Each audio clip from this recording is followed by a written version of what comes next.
como eu começo. Hello, Beagles! Nossa, que desânimo. Vou ficar mais animada. Hello, Beagles! Gente, eu sempre quis falar isso. Roda a vinheta.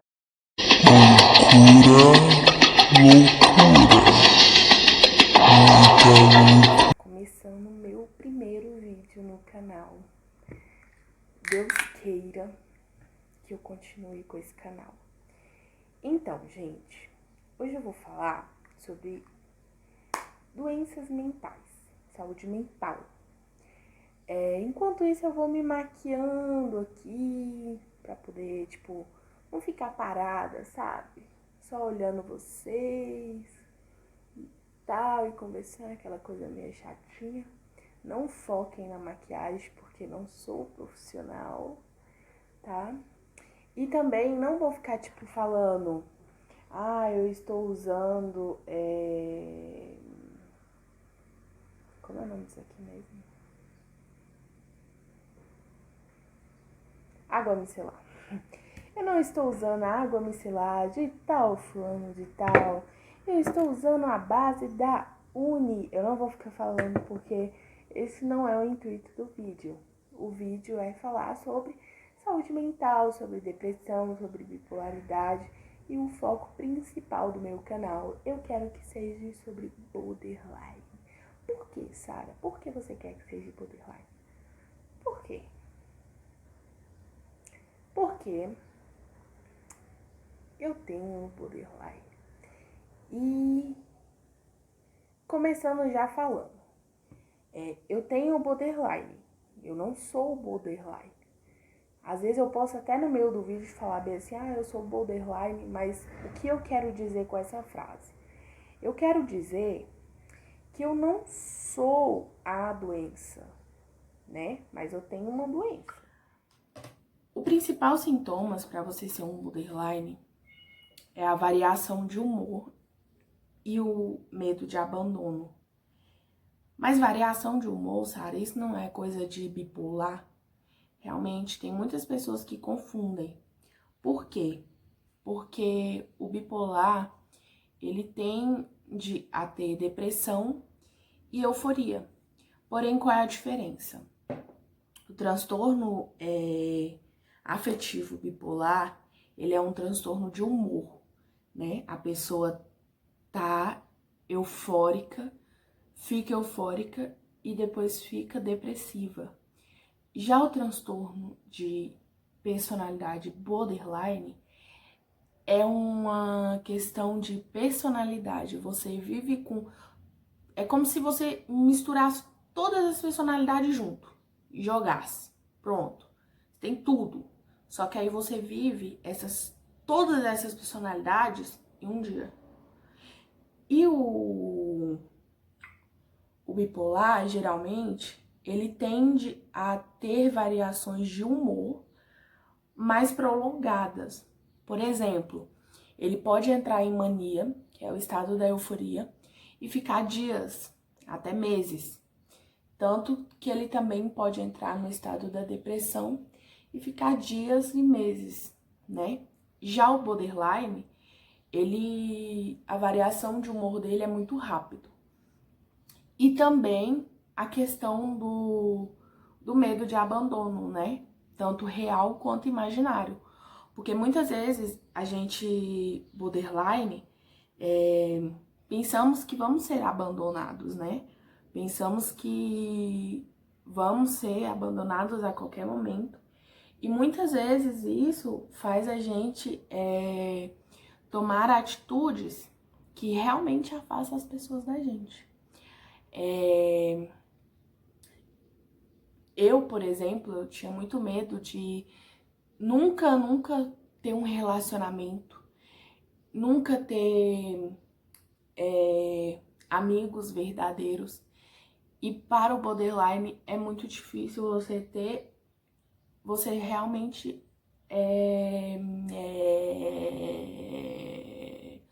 realmente você acreditar nisso, né? E geralmente os relacionamentos costumam ser muito instáveis, né? Porque justamente por essa intensidade que a gente tem.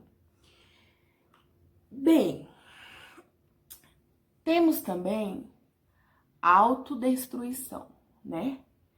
Que é direção perigosa, é sexo desprotegido, como fala, gente, meu Deus, eu tô me perdendo, desculpa, gente. Me perdoe se eu for perdendo as palavras, porque meu primeiro vídeo, gente, é o meu primeiro vídeo do canal. Eu vou ficar famosa. Então, mas voltando ao assunto. Nas autodestruição, né? Por exemplo, gente, eu tô fazendo... Minha mesa tá uma bagunça de maquiagem aqui. Vocês precisam de ver. Então,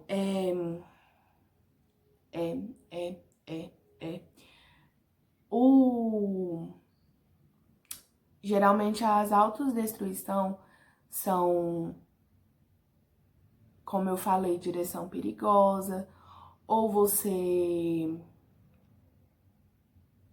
se envolver com drogas lícitas e ilícitas, vícios como cigarro, álcool, todo tipo de droga. E as pessoas pensam que todo mundo que se corta é borderline, porque realmente a gente tem problema com a gente, né? Nossa, meu português tá ótimo. Porque nós temos problemas com automutilação. Porém, a automutilação não é específica para ser diagnosticado como borderline. Mas o borderline geralmente se corta. Não faça isso, viu? Por favor. Então, quando você... Depois dessa autodestruição toda, você pensa no suicídio. E assim, tem muitas coisas que somos...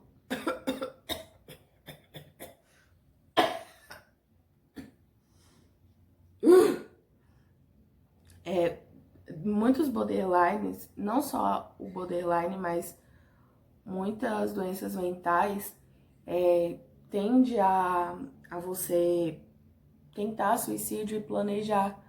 Mas o border, geralmente, ele se manifesta muito nisso. Ele pensa muito em suicídio. Gente, em suicídio. E aí, entra muitas outras coisas. Uma das coisas também que eu quero falar... Gente, eu vou perdendo o foco assim, mas no final vocês vão entender tudo. Outra coisa que eu quero falar é que o diagnóstico de borderline, ele é muito difícil de ser dado. Uma coisa interessante, que o borderline, ele ataca mais mulheres do que homem. Incrível, né? Nós mulheres sofremos muito mais. Mas ele ataca mais mulher do que homem. Geralmente, né? Não que os homens não possam ter borderline, mas geralmente, ele é mais forte nas mulheres. E aí, santo Deus, que bagunça. E aí, sobre o diagnóstico. Gente, meu foco, Sara, foco. Da próxima vez eu vou fazer uma folhinha assim, vou colocar atrás e vou lendo. Que aí vocês vão entender. Não, brincadeira, esse não é o intuito.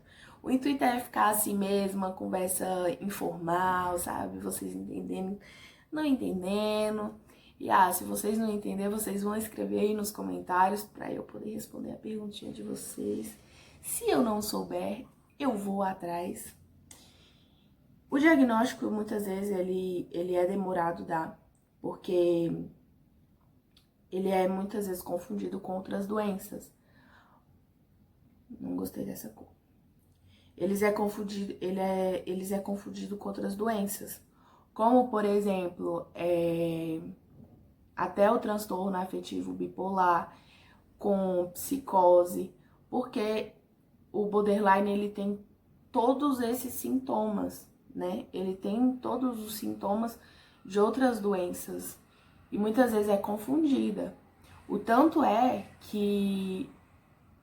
Obrigado, moto, novamente. O tanto é que o diagnóstico, ele geralmente ele não é dado na infância, ele é dado na vida adulta. Porque ao longo da vida você vai, o psiquiatra vai ter uma noção sobre o seu comportamento, né?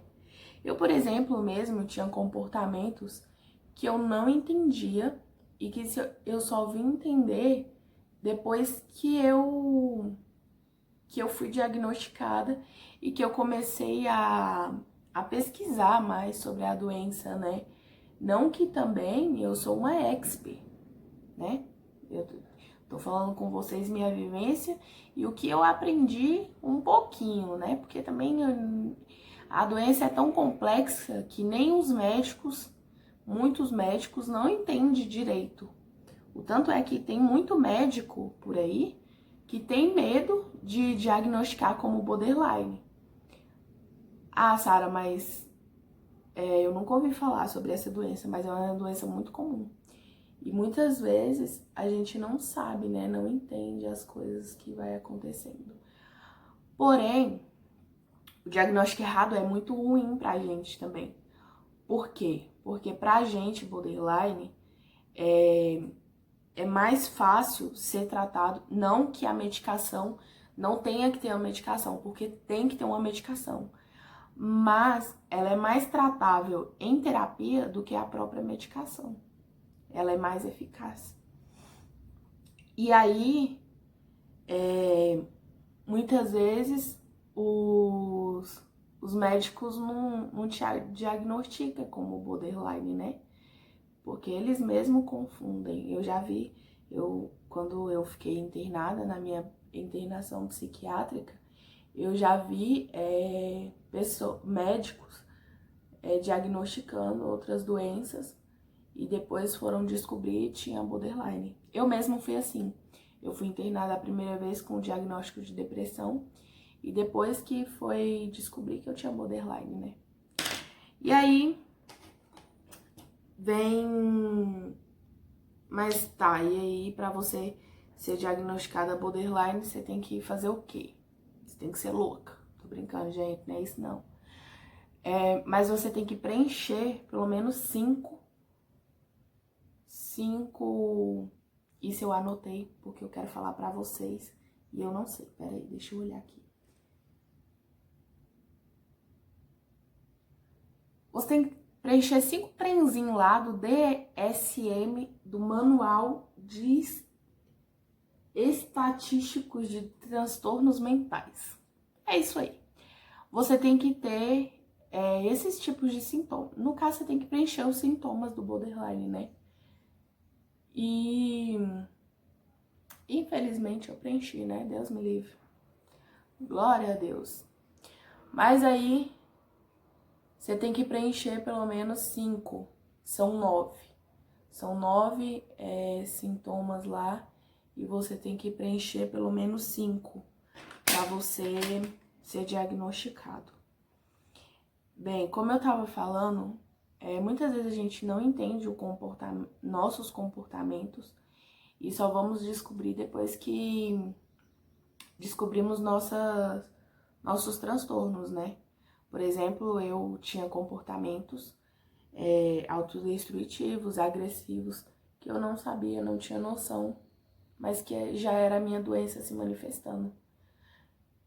Falando de agressão, eu lembro de um episódio que eu bati na minha prima, de chinelo, e falei pra ela que eu bati nela porque eu era mais velha e eu que mandava.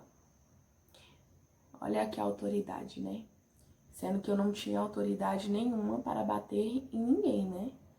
Mas a gente tende a ser mais agressivo mesmo. E também entra o preconceito, né? Porque muitas vezes você é taxado como o bruto, o ignorante, o petulante, o que não cala a boca, o que fala tudo para todo mundo. e muitas vezes você age por impulso, porque a impulsividade é uma coisa muito aflorada na nossa doença. A impulsividade é uma coisa que é muito aflorada pra gente, né? E muitas vezes você faz as coisas e depois você mesmo se arrepende. Pelo menos comigo era assim, eu fazia e muitas vezes eu me arrependia depois. Tipo, por exemplo, falava: "Ah, Sara, vai lavar a louça". "Eu não vou lavar a louça nada". Aí eu falava: "Gente, por que eu falei assim, né?" Só que e aí vem todo esse certo tipo de preconceito, todo certo tipo de coisa que não é legal, né? Então, gente, eu tô tentando fazer uma maquiagem aqui mais ou menos, que não tem a ver com o assunto, né? Mas então, quando eu fui internada, eu conheci várias pessoas borderlines, né? E eu vi que temos também a questão de que cada borderline é único. Eu acho que é por isso que é mais difícil ainda você ser diagnosticado como borderline, né? Porque é tão, tipo, as pessoas muitas vezes não se compreende, sei lá, não entendo direito, gente. Ai, meu Deus. Por favor, bota uma lágrima aqui, ó. Então, gente, mas é isso. Hoje eu vou falar só enrolação assim mesmo, mais ou menos por alto, porque eu quero de verdade me aprofundar mais, né, estudar mais para poder vir falar aqui no canal para vocês sobre tudo isso. Mas mais ainda, eu quero falar sobre a minha vivência. Eu quero falar sobre o que eu vivo, né? Porque isso que é o intuito do canal e que é o interessante. Eu passar para vocês como eu vivo, né? Porque, como eu disse, é muito difícil e isso te traz um sofrimento muito grande. Qualquer doença mental traz um sofrimento pra gente muito grande, né? Pra mim traz um sofrimento enorme, porque muitas vezes eu tenho uns comportamentos que depois que passa meus surtos, eu fico assim, meu, como assim eu fiz isso?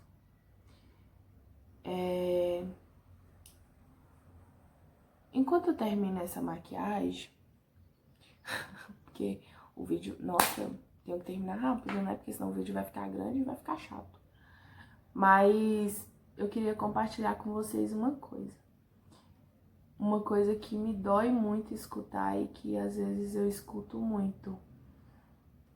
É que das pessoas que têm problema com automutilação ou nessa questão de se machucar.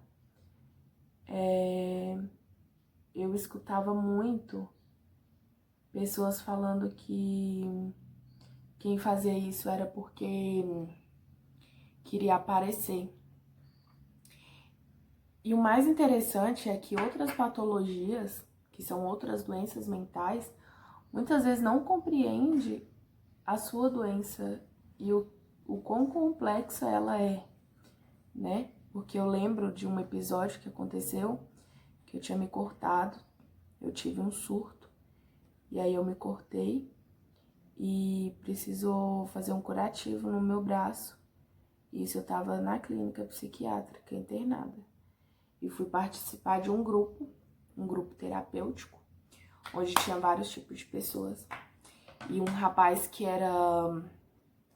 tinha, o problema dele era dependência química. Ele falou que pessoas que se mutilavam era para aparecer. E eu tava dentro do grupo com o braço, com um curativo no braço. Obrigada, viu? Muito bom. Seu comentário foi excelente, excelentíssimo, excelentíssimo. E aí, eu fiquei super chateada. E o que que aconteceu? Eu fui pro quarto, né? E me machuquei de novo. Porque pra gente, muitas vezes uma coisinha vira um coisão. E é bem chato isso. Porque às vezes você tá bem e uma folha que cai no chão te destrói. Porque é muito intenso, é muito tudo, é muito tudo, sabe? E aí, gente, eu não sei onde passa o iluminador, mas eu adoro minha cara cheia de brilho. E aí, as pessoas muitas vezes não entendem, sabe? Eu já falei, as pessoas muitas vezes não entendem, muitas vezes, né? Mas é porque eu sofri tanto que às vezes dói, assim, sabe? Às vezes eu fico pensando que ninguém nunca vai entender e que é isso e pronto. E eu tenho que acostumar a viver dessa forma e acabou. Mas eu acho que não, eu acho que a gente tem que aprender, na verdade, a conversar sobre isso. A conversar sobre o sofrimento da outra pessoa, né? Porque muitas vezes a gente fala uma coisa e a gente não sabe o sofrimento que aquilo vai causar na pessoa. E pra gente que é borderline, nossa, como é difícil passar batom conversando, né?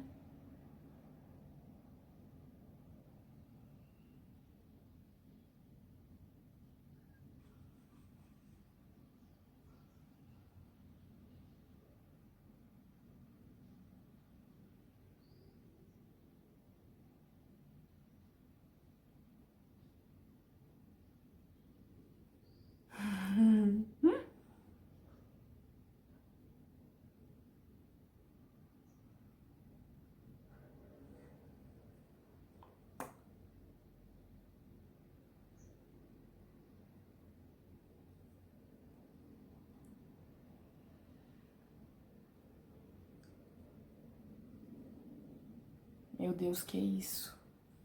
Não, eu tenho que arrumar. Pra gente que é borderline, como eu falei, tudo é... Nossa, não cai, não. Pra gente que é borderline é tudo muito intenso. Eu já falei isso um monte de vezes, né? Mas é porque a intensidade pra gente é muito grande. E as pessoas não entendem mesmo, não entendem de verdade. Então, gente, foi isso. Eu acho que eu já terminei de me maquiar. Mais ou menos, né? Eu passei algumas coisinhas na cara. Ficou assim. Não tá uma maquiagem de profissional, mas é minha maquiagem. Vou até soltar meu cabelo aqui pra gente encerrar o vídeo, porque eu meio que embrolation nesse vídeo. Mas...